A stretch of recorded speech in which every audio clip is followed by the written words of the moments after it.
So good afternoon to you all. My name is Chris Deeran, I'm Director of Reform Scotland, and welcome to this afternoon's event. We're lucky that nothing else is happening today in Scottish politics, other than the resignation of the First Minister an hour ago. And I have to say we're very grateful he did that at noon rather than at 1 p.m, in which case I suspect none of you would be here. I suspect I wouldn't be here. I'd be watching it on telly as well.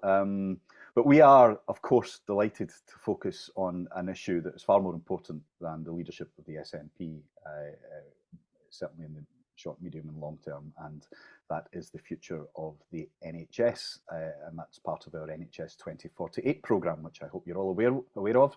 And if you're not, go and look at the details on our website. There's lots of wonderful contributions from across the various sectors, levels of expertise about how we need to reform our health service. And then we're very open to future contributions from all thoughtful people of all views. Our guest today, with wonderful timing, is Labour's Shadow Health Secretary and Deputy Leader, Dame Jackie Baillie, who, the way things are going, may be the actual Health Secretary by the time this event ends, if not indeed SNP Leader. At Scottish Labour have made it clear that their top two priorities going forward are the economy and the health system, which means Jackie's role in policy development, messaging, decision-making is even more important than her post would usually entail. And I guess it also makes it all the more important that she and her party are questioned and held to account on their plans for health. And that's what we hope we can do today. Who knows, there may be a devolved election in the very near future, the way things are going again. And therefore, it's quite important to hear today what Labour would do, at least in this area, were they to win that election. Very keen to hear your questions. I know we've got an expert audience today, so please do send your questions through using the chat function on Zoom, and we'll get to as many of them as we can. I'm sure you'll have better questions than I do, so we'll look forward to those. So I think it's worth exploring whether Labour is ready on the NHS, as on other things, to govern. How detailed is their thinking at this stage? What have they learned from the SNP's approach to the NHS? What have they learned from approaches elsewhere outside Scotland? And what's the response to the many crises that are afflicting our healthcare system? So let's find out. Welcome, Jackie, and thank you for being with us today on what I'm sure is rather a busy day for the Shadow Cabinet as well as the Cabinet.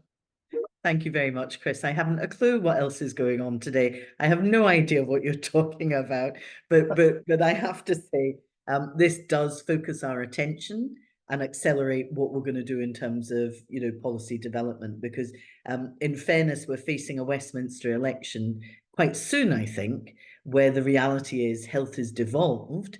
So we're not making a whole series of detailed pledges as you would normally expect. And our policy development programme, whilst it started, is quite high level, and we need to put the detail to that. And the plan was to do it in the run up to 2026. But I can tell you that as of a couple of weeks ago, we've accelerated work on that.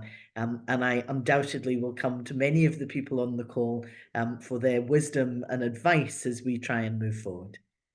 Well, you know, and we on the call know that the NHS is right at the top of voters' lists of concerns along with the economy and the cost of living. And even before COVID and lockdown, it was pretty evident that things were going wrong within the NHS and difficult down south as well. But we're dealing with Scotland here, so we don't have our problems to seek. The BMA have been calling for a national conversation so that they could properly gather in all sorts of opinions and ideas for reform, and indeed that's what we're trying to do a bit with our NHS 2048 programme. The SNP said they were going to have a national conversation in the budget at the end of last year. They haven't really done very much about that since.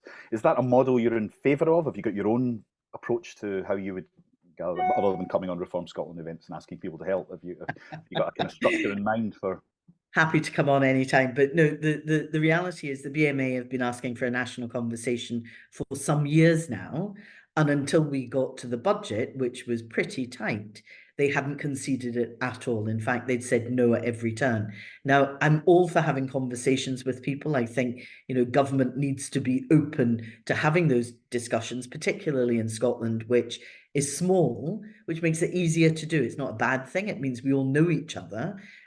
You can get information quite quickly, you can get ideas, but equally, if you make mistakes, it's not like turning a tanker around. You can rectify them. So the ability to be a bit riskier, a bit more adventurous is certainly there. What I think needs to happen is not just a national conversation, because frankly, this government are using it as an excuse to do nothing. What I want to do is see key people working alongside government. Now, we've announced at our last conference plans to set up a national clinical council, not to be confused with the senates that exist down south that are only about commenting reactively on service change. What we want to do with our National Clinical Council is to empower clinicians, to empower all those that work in the NHS to contribute to shaping it. But again, not a reactive body. It would be a statutory body reporting directly to ministers, with people around the table advising us on, service delivery, proactively what needs to change, how we put in place an NHS recovery plan worthy of its name, how they advise us on patient safety, and blow open that culture of secrecy that exists at far too many health boards, and indeed set out the thinking of how we tackle waiting lists, how we make some of the measures that we need to do in the short to medium term work effectively. Now, many people on the call will know I'm a great believer in watching what goes on and learning from it. And I watched during COVID the way administrators went to clinicians and said, what do we do? And within 2 to 3 weeks, the NHS system was turned on its head in order to cope with COVID. I want to see more clinical decision making, more empowerment of clinicians, because if we're being frank about it, too many of them feel cut off from decision making in their own health board area. And just to dig into that a bit in terms of the clinical group, what would their role be specific? What level of decision making would they engage at? And at what point does it then move on to the minister having the final say? Because obviously advising is one thing, but ultimately the ministers decide. So how would that work in practice? Ultimately, you're right, ministers decide the buck needs to stop somewhere, but I want to remove the kind of layers of bureaucracy that exist and ensure that clinicians in the National Clinical Council is advising ministers directly, that there's nothing in between. And it becomes very difficult for a minister to resist what clinicians who are the experts, the people who actually work in the NHS, are telling us. So from our point of view, there's nothing more important than service delivery, patient safety, and the last thing I forgot to mention, workforce planning. I want them to be at the very heart of government and ensuring we get it right. And it is making sure that instead of, much as I love health board chief executives, I think the clinicians have a more important role to play than people who are carrying out decisions made by this new body. And that sounds refreshing, I suppose, just reflecting on how politics and the NHS does work. It is really the ultimate political football, and if one party suggests something, whether it's a good idea or not, the other parties tend to jump on it and boot it into the stands.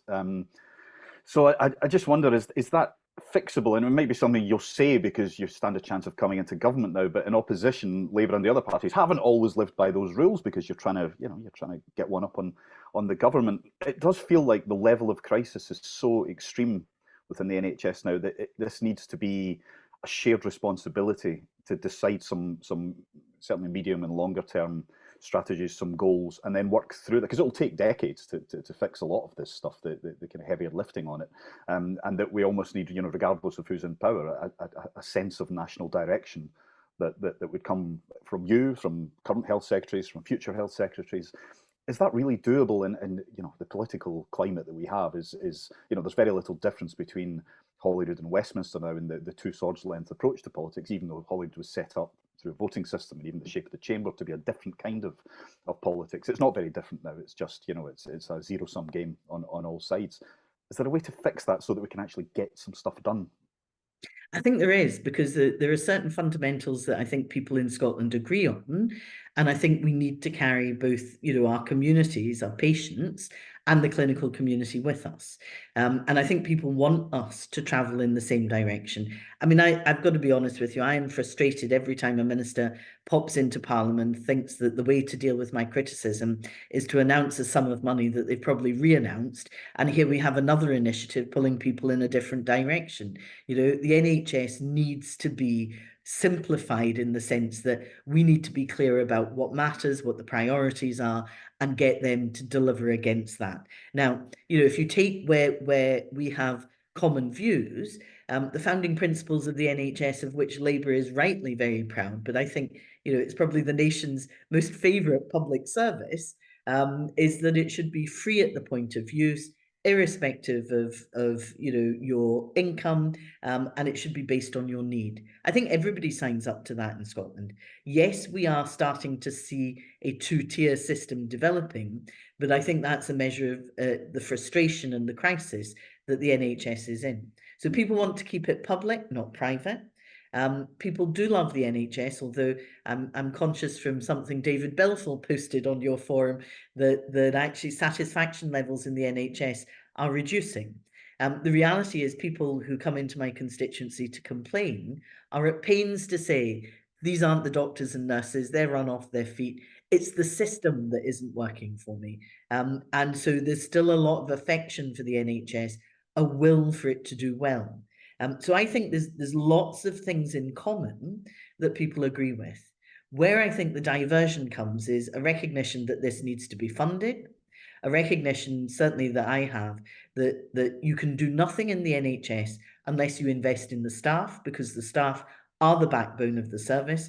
We've been terrible at workforce planning, and that's created all sorts of crises in the system. And then we've not been very good at innovation and, horizon scanning and deciding what is it we need to do for the future. I think there is space to try and have that discussion and dialogue, but we need to take the heat out of it, partly by addressing the immediate concerns that people have. So waiting lists, far too long, people waiting in pain, 1 in 6 Scots. So that means it's somebody I know, it's a member of your family, it's part of our friendship network. They are waiting either for diagnostics or they're waiting for treatment. Those with means are going private, and I've seen families in my constituency scrabble together savings in order to send their parents to get their hips done or their knees done or whatever it is. So I think people understand that there is an immediate urgency about dealing with that. But I also think there's a long-term agenda. Now, I know, representing a constituency like Dumbarton, that health inequalities are really acute, that people in my area who are, poorer, they lived in deprived areas, are the ones who predominantly are ending up at A&E. They don't engage with services nearer their community. There aren't enough services in their community. And so I think we've got the balance wrong. And successive governments of all political hues have all talked about shifting the balance of care, but none have really succeeded in doing it. And in fact, primary care now is more under-resourced than it has been previously. How do we get that preventative approach? Because currently we fund crisis. How do we get to prevention? How do we get to shifting the resource into primary care? Now, I remember, sadly, 20 odd years ago when I was first in government, people, showing me charts that were terrifying about everybody's getting older, we're not getting healthier. I now find I'm in that bracket of getting older, and we are going to interface with the NHS sooner than we need to, and we're going to interface with acute services much sooner than we should be doing. We should be able to be maintained as you get older in your community with services wrapped around you locally, whether that's housing services, whether that's community services, whether it's your GP with a multidisciplinary team. All of that matters in keeping everybody out of acute care until they absolutely need to be there. We've got this wrong now. We've inverted the system. And I know people in my community who they can't get an appointment with a GP, so they're exasperated. So they go to out of hours. No, that doesn't really suit them because they're working shifts. So they present at the front door of A&E, usually at the weekend when they've got time off. And it's predominantly those who are the poorest in our community with the least access to services. I think all of that, lots of us agree, are the issue. It's getting the buy-in to give people the time to put in place the solutions. Part of me thinks if you put clinicians in control, who are we to argue with some of the experts about what matters, what makes for the best patient safety, the best patient outcomes. What we need to do is make sure the resource is in place and it's directed at the right places in order to proceed effectively. Of course, sometimes you do have to argue with the experts because those experts won't necessarily have the cross policy. They'll be thinking very much about the NHS and as well as I do, the projections for the cost of the NHS in the future with an ageing population, a sickening population, a shrinking working population. So not just the cost, but finding the money to pay for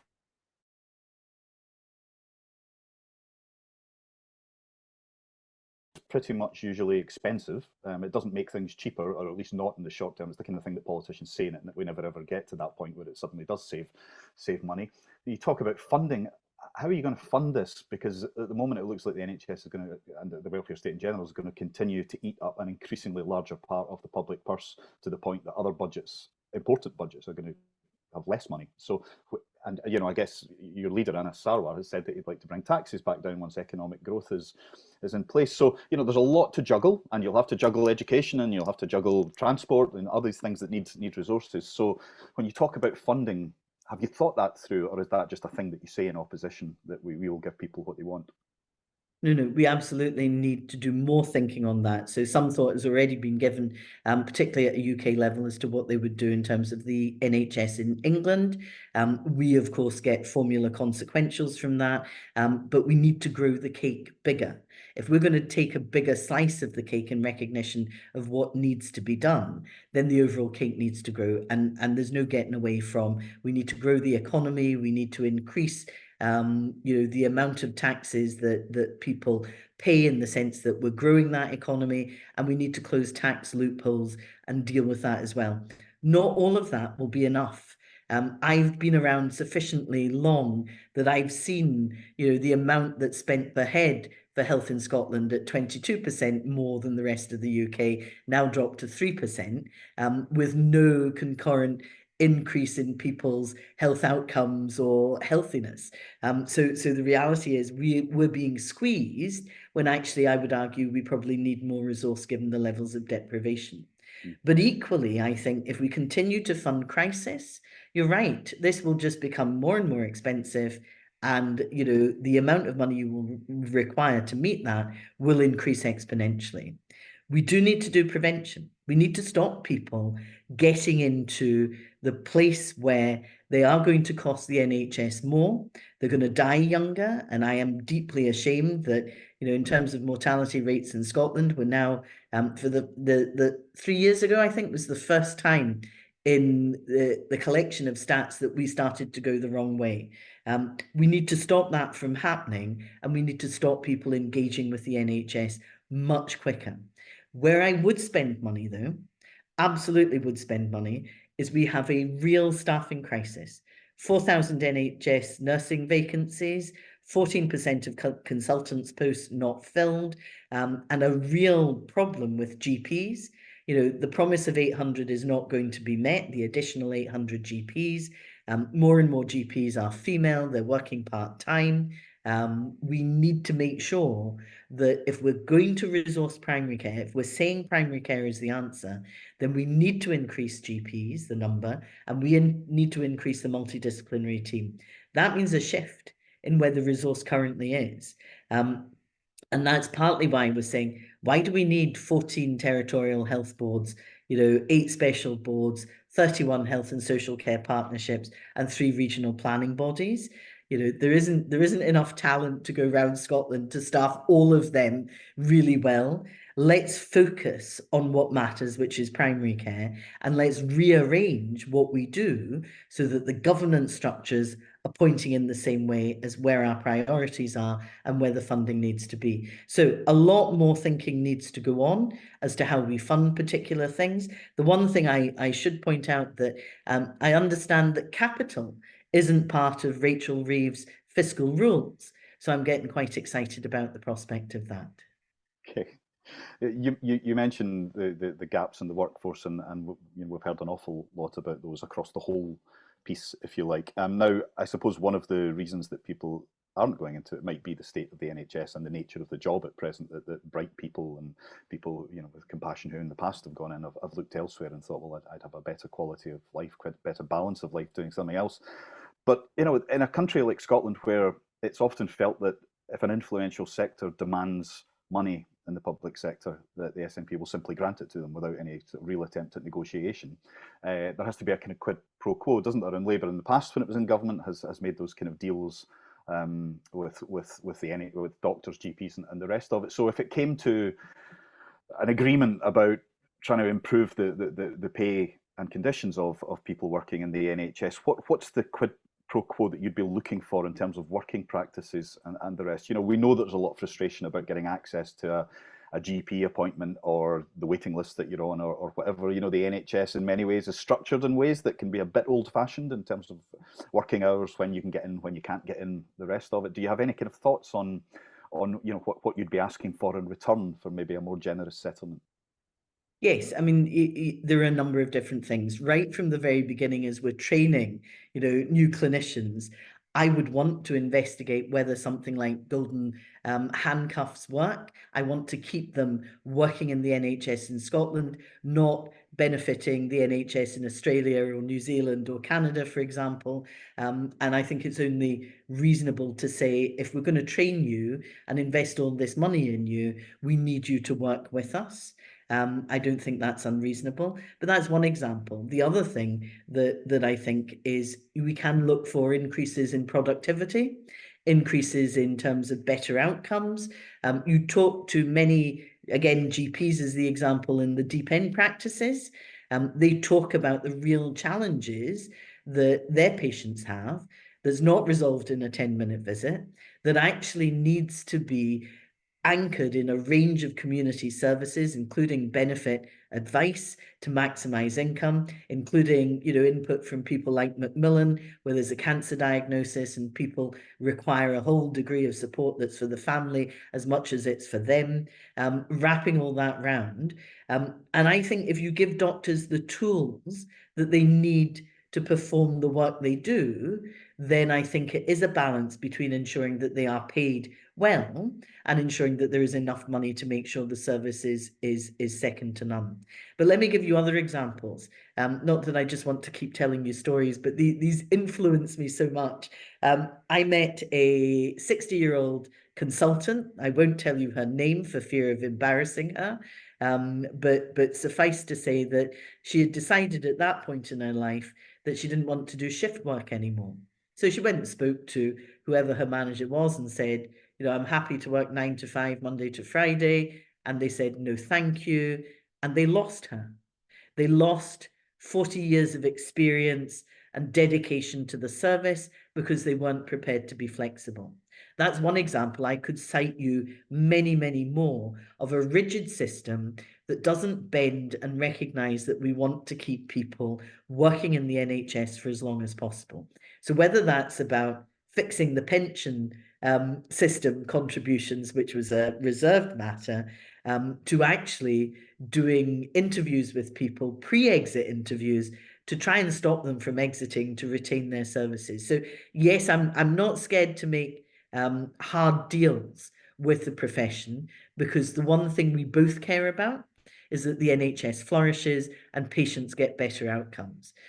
So yes, fair wages, but absolutely they need to ensure that productivity levels rise, that we get more operations done, that we're providing the best possible service we can do in exchange for that. And I think you'll find most clinicians I know are more than up for that. You mentioned the waiting lists and times statistics, which are pretty horrible. So the number of patients on the elective waiting list in Scotland has grown by 87% since the start of the pandemic. The percentage of patients waiting less than 18 weeks for elective treatment and less than 4 hours in A&E departments has fallen substantially since the start of the pandemic. Ambulance service can't meet its targets for reaching the most urgent patients within 8 minutes because of delays to admission in A&E. Between 10–16% of hospital beds are occupied by people who are medically fit to be discharged, but there aren't the social care services or care home beds to provide alternative accommodation for them. We know that there's been a huge rise in people seeking help for mental health conditions, but the system is, again, very old-fashioned and not remotely set up to cater for this level of demand. working within the existing NHS structure, is, you know, there might be reforms within that. I'm kind of struck by the approach Wes Streeting's taking, who seems quite fast on his feet down south, and you know, in terms of provision of these services.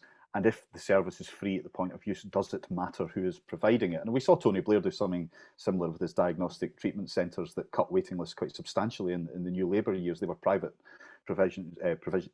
privately, but they were paid for by the NHS and came out of taxpayers' money, and people were seen free. How sort of liberal are you in your thinking about that? What's the role for the private sector if your non-negotiable is free at the point of use?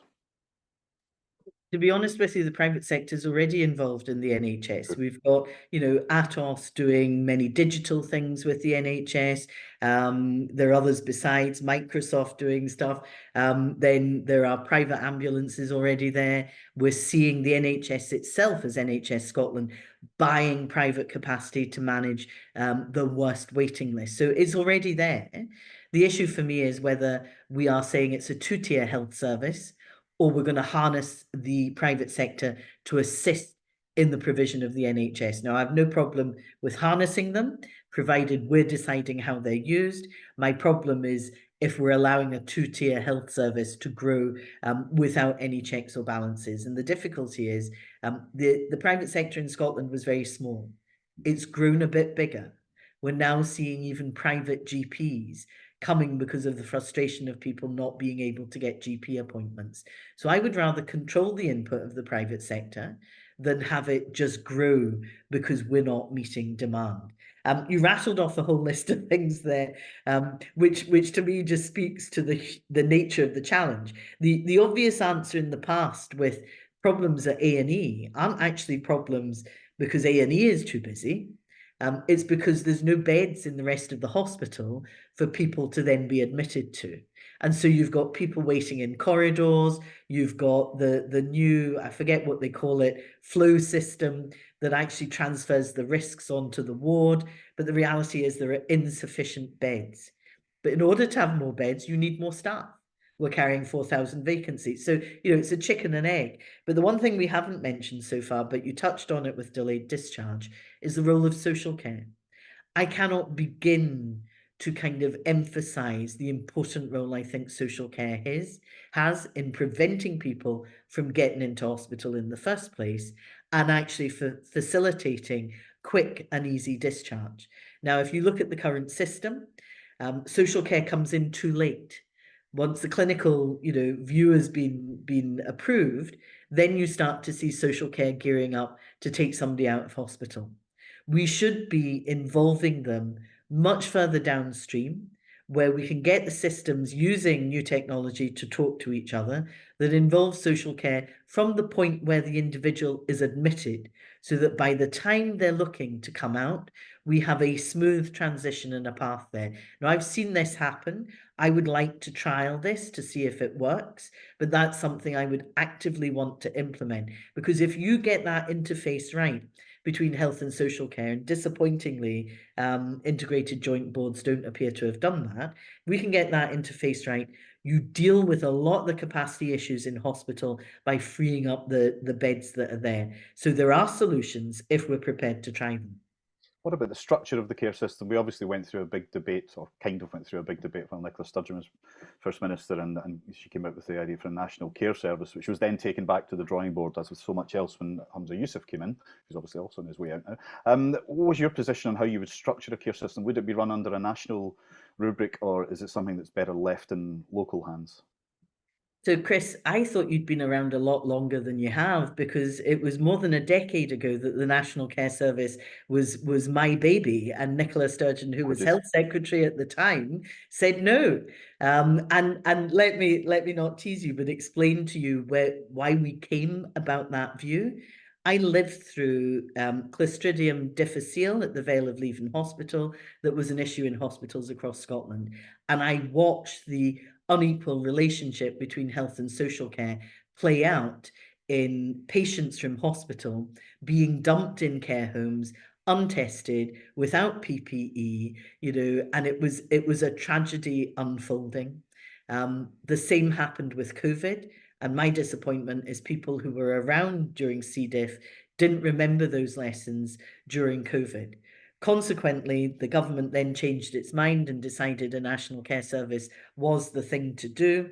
I have to say, they didn't get my detailed memo about how to do it, because what we've got is a framework bill that sets up another NDPB where social care and health should be localized. It should be delivered locally. It should be accountable locally. It's part of the reforms we want to see with increasing the emphasis on primary care. Social care needs to be alongside that, working hand in hand with GPs. So I think the government's lost its way. I mean, I to be frank with you, framework bills, I think, are a mistake. They leave all the detail to secondary legislation, and half the time the civil servants haven't worked out, or ministers indeed, haven't worked out the detail that should be there, and you miss huge opportunities. Now, the National Care Service as is needs complete overhaul in terms of their thinking, not least because it's going to cost us £2.2 billion. It's not going to be around till 2028, and not a single penny goes on care packages just now. And there's a real crisis in social care that's having a direct impact on acute services. Okay, last question for me, because the chat board is looking quite interesting, and I want to get on to your questions in the audience. Technology and whether the NHS in Scotland has been as innovative as it might be in adopting and we know that there's plenty of innovation going on in the sort of scientific sector in Scotland, where a lot of the apps and the rest that have been developed are actually being used by the English NHS. I'm not sure how many of them have found their way into the Scottish NHS, which says something about the willingness to adapt, either at a political or at a bureaucratic or indeed a clinical level. What do you see the role of technology being? What have you seen that excites you in terms of those innovations? And do you think the NHS has been innovative enough in Scotland in seizing the digital moment? Absolutely no, I don't, right? There will be pockets of really good examples of people doing amazing innovative stuff with AI and with digital and all of that, and that's tremendous. But across the piece, the NHS is creaking. You know, I mean, we still have doctors having pages. I still get written letters for appointments that have passed. You know, why can't somebody tell me either by text message? Even that feels a bit old, but on an app. We use apps for so many other things in life that we should do that. But you're absolutely right. I think the company's called Cohesion Medical, headquartered in Glasgow. Fantastic company. I can't praise them highly enough. Yet they're providing an app for the NHS in England that allows you, I think, to book a GP appointment, probably book a dental appointment, connect with your pharmacy, access your health records, you know, transformational. Why aren't they in Scotland? And I think that's I think I know why. That's as a consequence of the timidity or the risk-adverse nature of the Scottish government, that they just don't want to do this. We have such opportunities here in Scotland that we're just simply not working our way through. So Atos provide a number of digital services across health boards. They would do more given the opportunity, but we have 14 different health boards, 8 special boards. I've said that already. They all have different systems. They don't talk to each other. And surely to goodness, we should have one Scottish NHS with one funding mechanism. It's probably too risky to go for one computer system, given the history of government and technology, but there are real opportunities there. So, you know, I've been around long enough to remember Shona Robson saying that the NHS would be paper-free by whatever it was. It was ages ago. We've missed that target. There's more paper than there ever was before. But it's the innovations going on in our universities. And I want to touch on life sciences in one moment. But, you know, I read about, I think it was Aberdeen University, working with Grampian, that have now got a system called MIA, which is an AI system that checks for breast cancer problems. Now, that's going to make things much faster. It's going to speed up consultations, and it's actually spotting things that the human eye isn't spotting. That, they say, will take a 14-day turnaround down to 3 days. You know, that's just phenomenal. Why is that just stuck in the Northeast? Why isn't it in every single health board in Scotland making a difference. There's lots of examples like that. The NHS seems to be really good at piloting. We're not good at spreading the message. Maybe that's because there's 14 health boards. But the other thing, just to mention briefly, in case I don't get asked about this, is the life sciences sector. This gets me really excited because we have the most amazing universities. They're world class. We have pharma who want to work with us. We have an NHS, with everybody has a KI number. There's good data on us. We need to be able to use that, one, so that we can promote our life sciences sector, so it can be a world leader in Europe, never mind the world. And there's a real opportunity to do that. More clinical trials can come to Scotland. We can be at the cutting edge of that innovation. There isn't the money in the government to actually oil some of this. And we need to make sure that there are pots of money available so that our life sciences sector gets really promoted and we network better together. Okay, right. Well, let me move on to questions from the audience now, and I'll run through them. Ewan Brown, you had a question earlier. Would you like to ask it?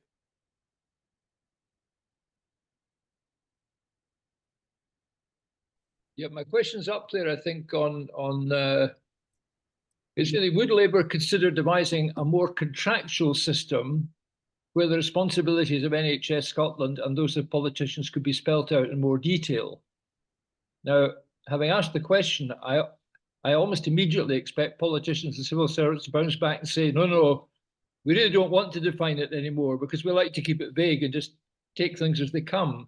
But I think this is at the heart of the issue just now on running the health service, that until we understand the actual responsibilities of NHS Scotland and everything that's within it, and what the politicians are there for in terms of developing policy and overseeing it, I think a lot of the other things we're talking about today are going to be very difficult to implement. Thank you. It is a tension at the heart of this. I, as a constituency MSP, get lots of individual constituents with complaints. We of course want to fix the system, but I think you're right. There is a balance between us being able to say, here is our vision of what we want, and that has to be outcome based, and it's got to be about patients and the type of NHS and the type of health system we want for the country. We need to set out what our priorities are and then how that should be delivered. And I think it is legitimate to say delivery is the responsibility of that local unit or that particular organisation, and build in accountability there. And certainly what I would like to do is, if the National Clinical Council works, I want to replicate that at local level.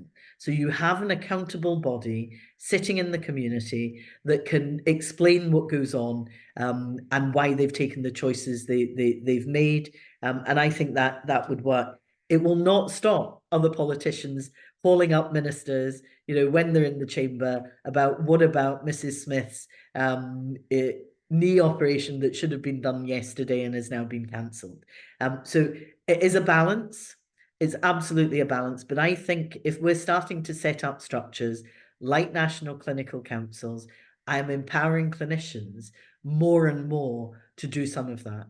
And I think if we can resist, and it's a difficult one, but I absolutely accept, if we can resist just doing more and more little initiatives that tinker at the edges instead of addressing the underlying problems, then we're not going to get out of this crisis.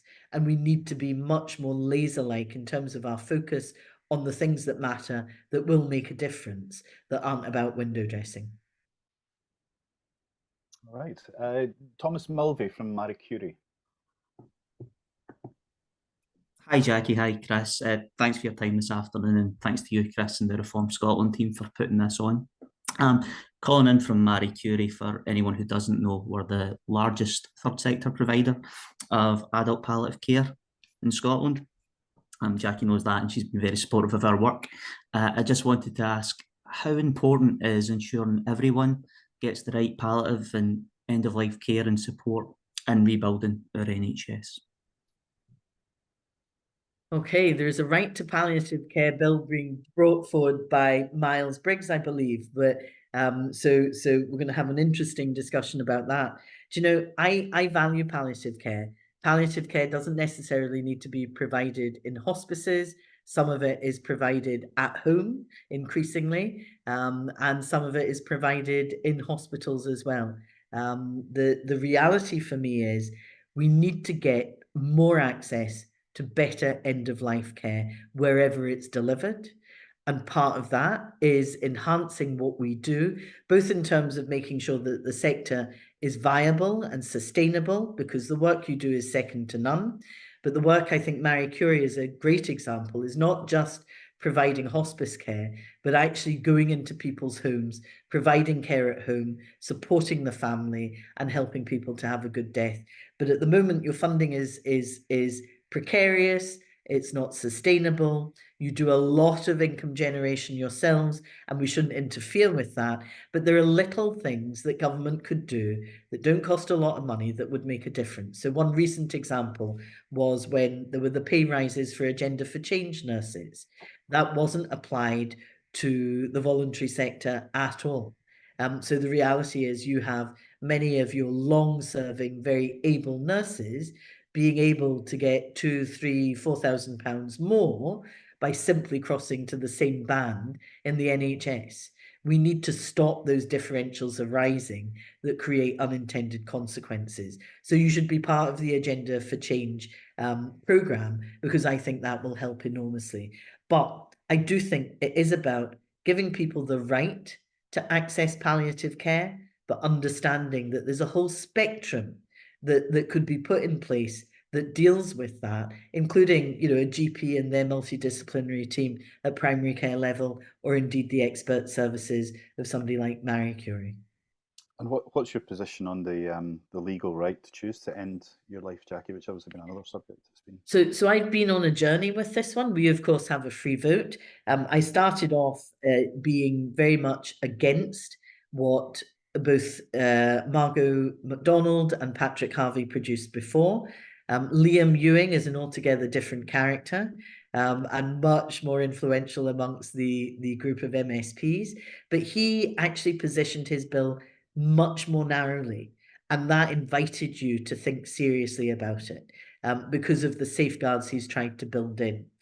So at the start, I was more supportive of it than I was previously. I'm still, though, not yet convinced. It will require clinicians to administer that end of life, you know, drugs, whatever it is. And I'm not sure, particularly the palliative care doctors I've spoken to are that keen on doing that.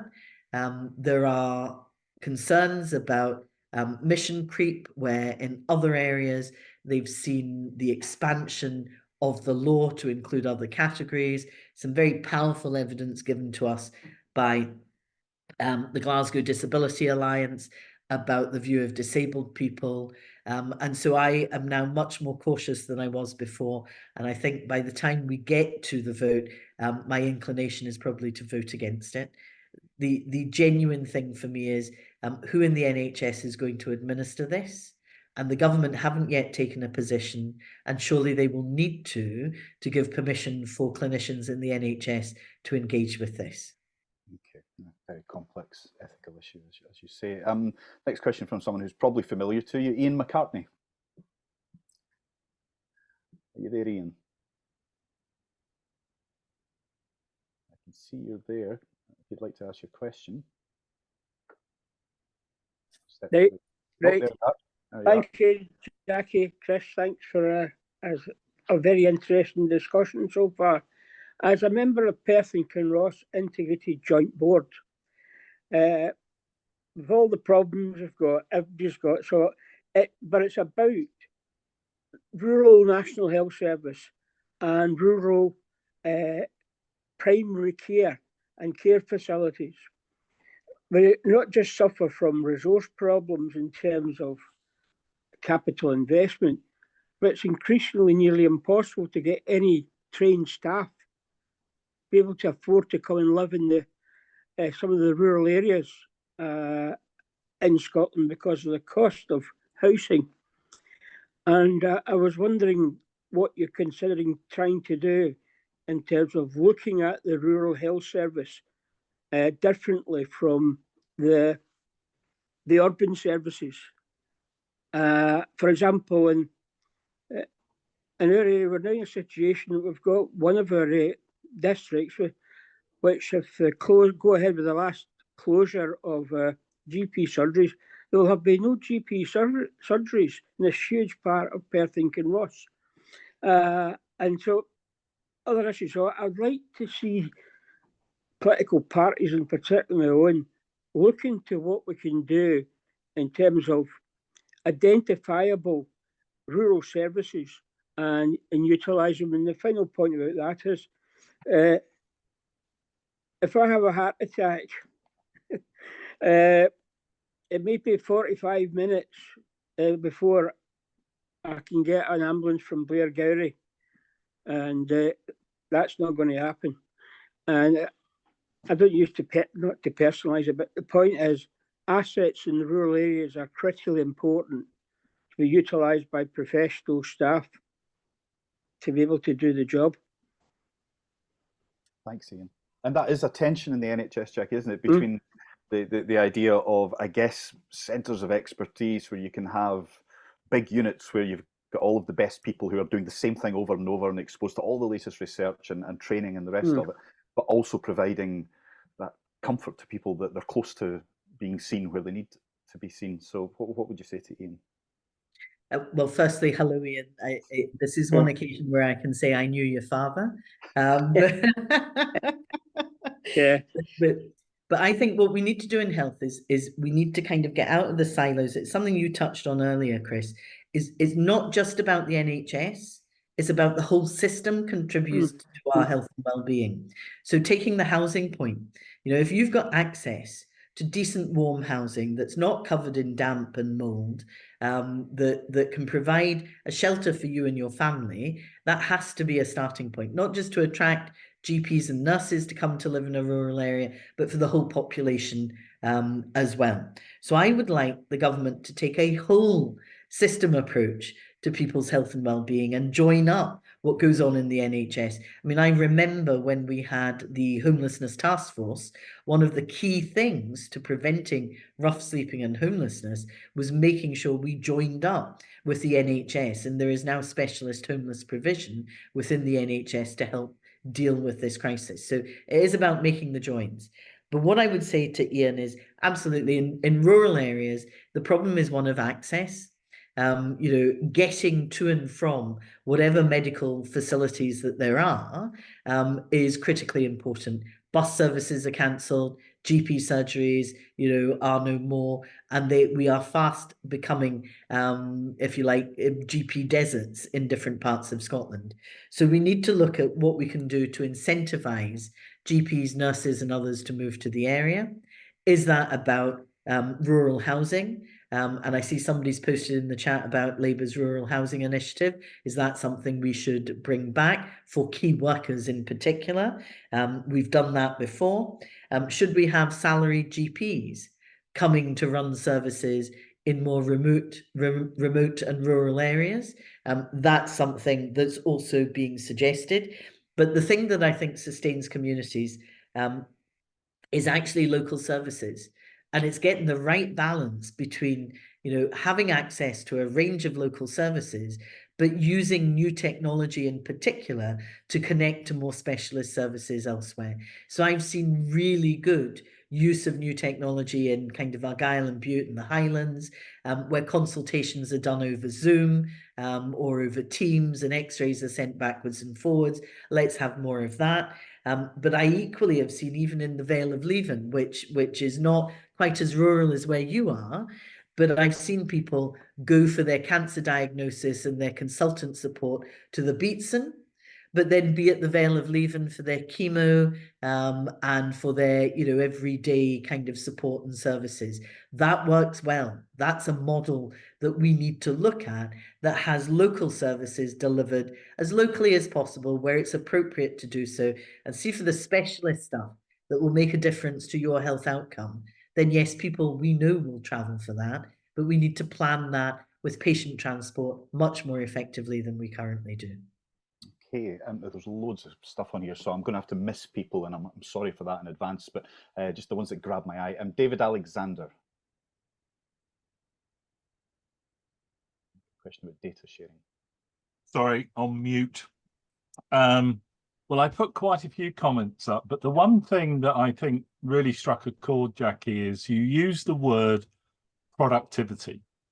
And I think it's a really powerful word, because the work we do across Scotland in health and social care, it's all about joining the dots and getting rid of what we call friction, effort, risk and cost that the hardworking frontline teams face when they're trying to support human beings get access to services. And when I talk about these things, I talk about, let's eradicate form filling.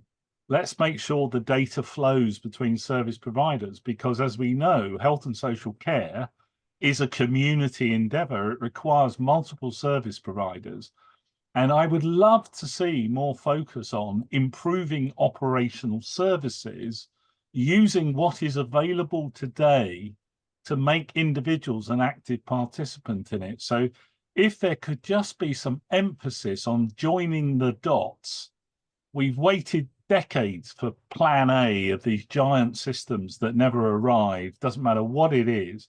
Why don't we have plan B, which allows people to plug things together to make data move safely and securely? And we've spent the last 17 years as a community interest company building what we call a safe, secure cloud to allow people to be active participants. And I just think a focus on operational improvement, because as much as I love clinicians, they don't always know what the art of the possible is.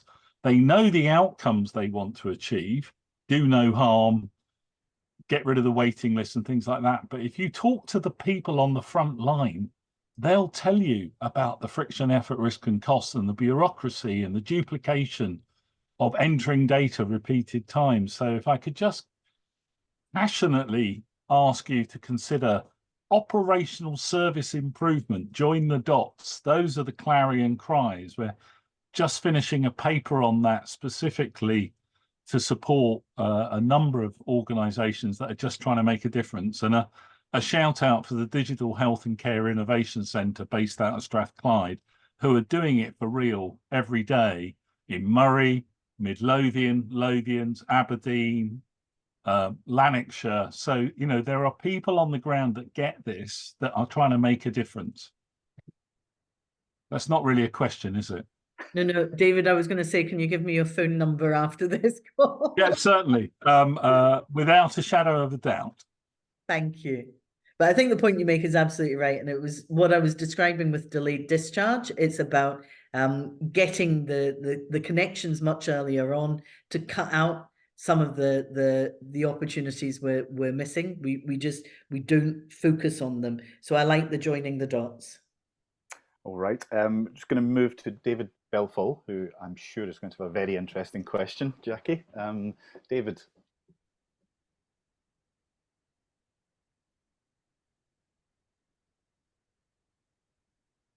Are you there, David? I can see you're on the call. Stepped away from your screen. Oh. Okay. I'm not sure we are going to get David. Just interrupt if you're there, David. Otherwise, I was going to go to, let me just find it. Charlie Rayburn. Charlie.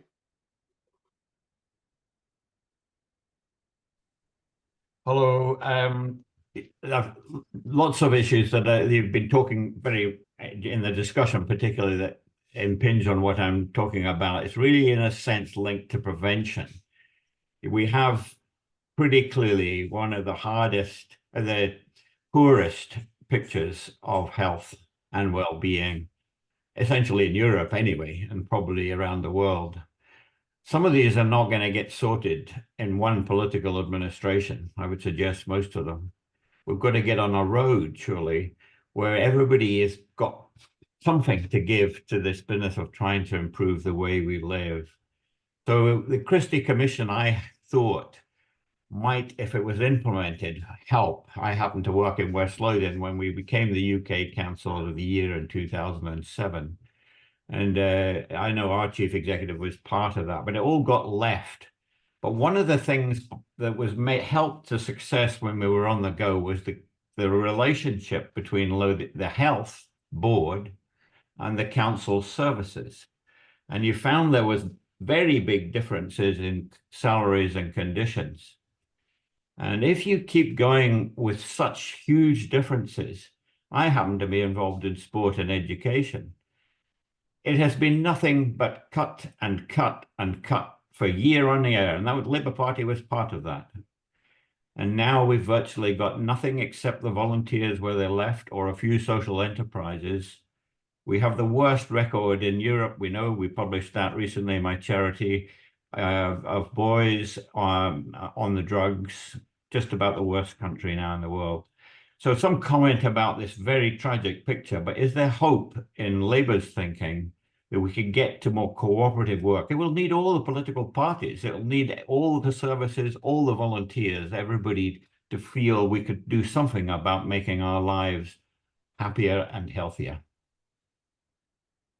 So I think you're absolutely right. I come from a background of community development many, many moons ago, and gone are the community education workers, gone are the community workers that were part of social work. That kind of capacity building within communities has largely been taken away through successive cuts because local government simply have not had the resources to put into that community infrastructure.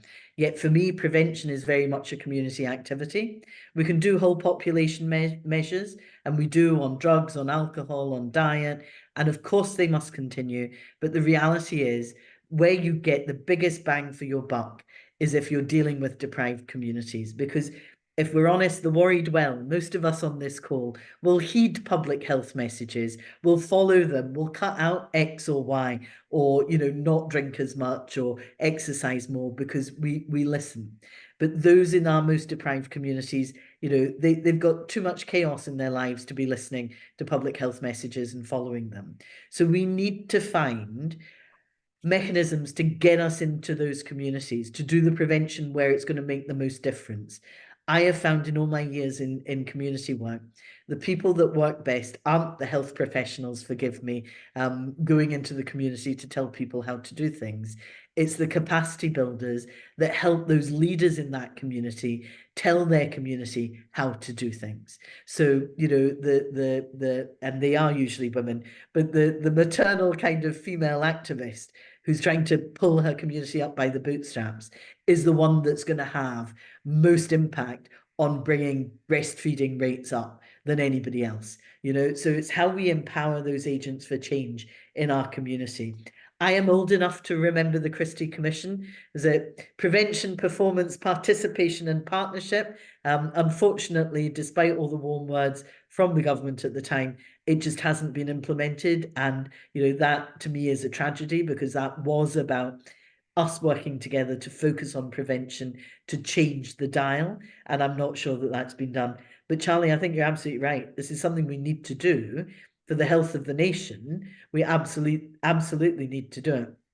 You can't just kind of tinker at the edges and say, well, you know, let's take a controversial thing, minimum unit pricing. Does it work? Does it not work? The reality is it isn't a silver bullet. It is just one tool in the toolbox. We need all the tools if we're going to make a dent in this at all.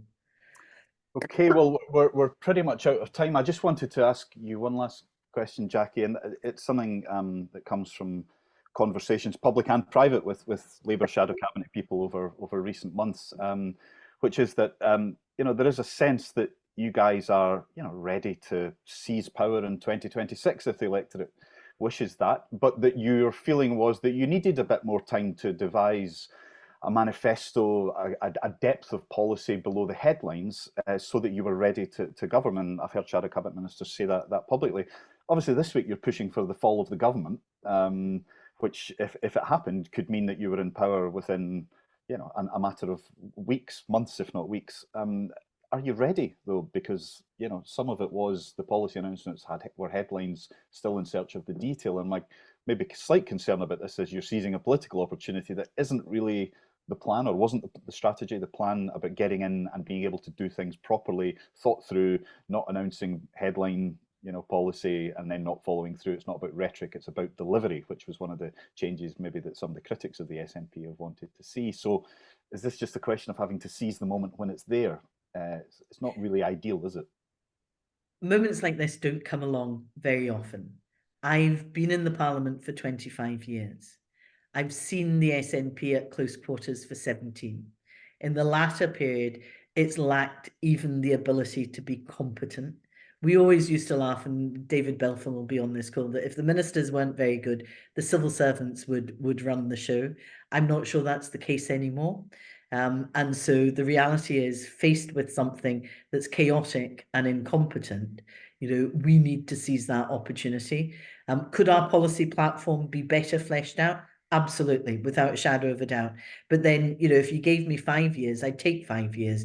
If you give me 5 months, I'll take 5 months, and we'll make sure it's the best it can be. But I think for us, what we would bring to the table is this willingness to be open and to engage and to listen and act on what you're telling us.